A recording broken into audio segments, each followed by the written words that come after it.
ल साथीहरु आज एउटा नयाँ गिम्बल ल्याइयो यो चाहिँ हाम्रो Osmo DJI Osmo mobile 7P आज यसको हामी टेस्टिङ गरिरहेको छौँ त्यही बुढाबुढी छुट्टीको दिन अनि we got one more DJI Mic Mini 2 यसलाई आज अनबक्सिङ गरेर देखाउँछु यो हाम्रो पहिलो भिडियो हुनेछ लेट्स सी है त यसलाई मैले अहिले अघि देखाएको गिम्बललाई मैले मोबाइल सेट गरेर गिम्बललाई स्ट्यान्डमा राखेँ अनि now I'm going to unbox my DJI Mini Mic 2 हेरौँ है यो भित्र आज के छ यो नि मेरो फर्स्ट ट्राई हो तपाईहरु को हुनुहुन्छ बिगिनर्सहरु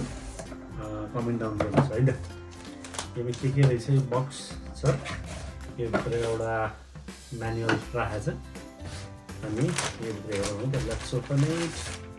वाउ यसको ब्याग तपाई हेर्न सक्नुहुन्छ DJI को लोगो वाला ब्याग यसको कलर एकदम दामी नाइस फिनिशिङ भएको कलर ब्याग लेट्स सी है त के रहेछ ये we got this यो अब यसको काम चाहिँ के हो तपाईहरु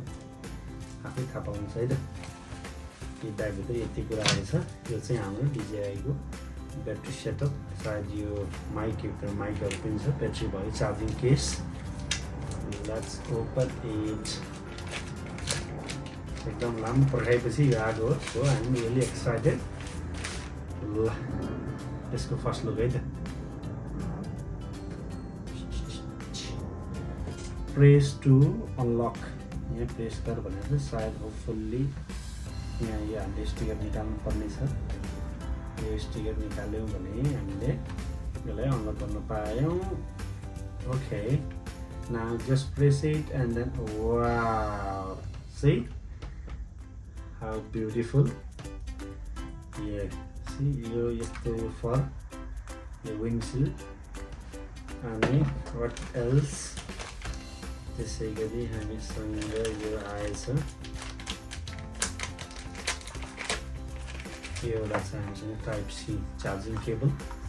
यो दुईटै टाइप सी एन्ड भएको जो यहाँ हामीले टाइप सी यसको hopefully where is the type C cable भनेपछि यहाँ यसको यो पछाडिपट्टि यहाँ टाइप सी केबल यसलाई हामीले एडाप्टरमा कनेक्ट गरेर चार्ज गर्न पाइयो त्यसै गरी हामीलाई यहाँ एडिसनल केही एसेसरिजहरु स्पेयर एसेसरिजहरु पनि दिएको रहेछ let's see what is this यसमा चाहिँ वाउ यो हामीसँग आई थिंक यो हाम्रो यो माइकको बाहिर लाउनलाई कभर यो हामीसँग एडिसनल दिएको छ डिफ्रेन्ट कलर भेराइटीमा त्यसलाई हामीले यहाँ आफ्नो कलरमा अथवा कहीँ राख्न सक्छौँ and now finally let's open it so हामीसँग दिएको छ के छ भन्दाखेरि दुईटा माइक यु क्यान सी अनि यो दुईटा माइक भएको अनि यससँग एउटा this is our receiver and what else we got there is one adapter type C adapter तर यो चाहिँ अब तपाईहरुसँग यदि 14 प्रो अथवा 14 प्रो म्याक्सहरु छ भने पुरानो फोन छ भने तँमा चाहिँ हाम्रो लाइटनिङ केबल लाग्छ त्यसको लागि मैले आज मात्र मेरो पुरानो फोन भएकोले मैले चाहिँ एउटा एडाप्टर किनेर ल्याएँ जसलाई लाइटनिङ केबल भन्छ यो चाहिँ तपाईहरु नयाँ फोन 16 अथवा एबभको फोन छ भने चाहिँ अथवा अन्य एन्ड्रोइड फोनहरुमा सायद यो लाग्छ होला and this is spare for me so I just keep it here and म यसलाई नै अनबक्सिङ गरेर देखाउँछु यो चाहिँ मैले त्यही भएर एडिसनली किनेको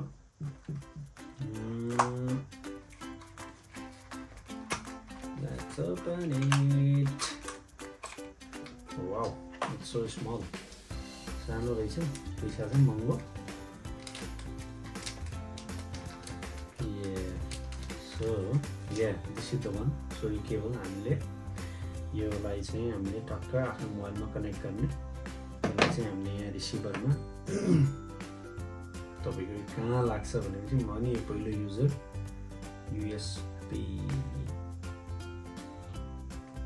USB को रहेछ यतापट्टि चाहिँ हामीले के दिएको छ भने यसको slot this is the slot so where we can use this one यसरी हामीले सेटअप भयो यसलाई हामीले यसरी मोबाइलमा आफ्नो मोबाइलमा रिसिभर कनेक्ट गर्न पायौँ र यसलाई हामीले कलरमा राखेर यसरी हामीले टक्क आफ्नो कलरमा युज गर्न सक्यौँ। यो एकदम सेन्सिटिभ हुन्छ। तपाईँलाई म यसको फाइनल अडियो देखाउने रहेछु। This is just unboxing. So यसको एउटा राम्रो फिचर के छ भनेपछि यसलाई हामीले यसरी निकाल्न नि सक्छौँ। यो निकालेर टक्कै यसलाई भित्र हालेर यसलाई यो तपाईँको यो म्याग्नेटिक हुन्छ। यसलाई हामीले भित्रबाट यसरी एट्याच गर्न नि पाइयो होइन, यसरी यसरी लाउन नि पाइयो। यो चाहिँ एकदम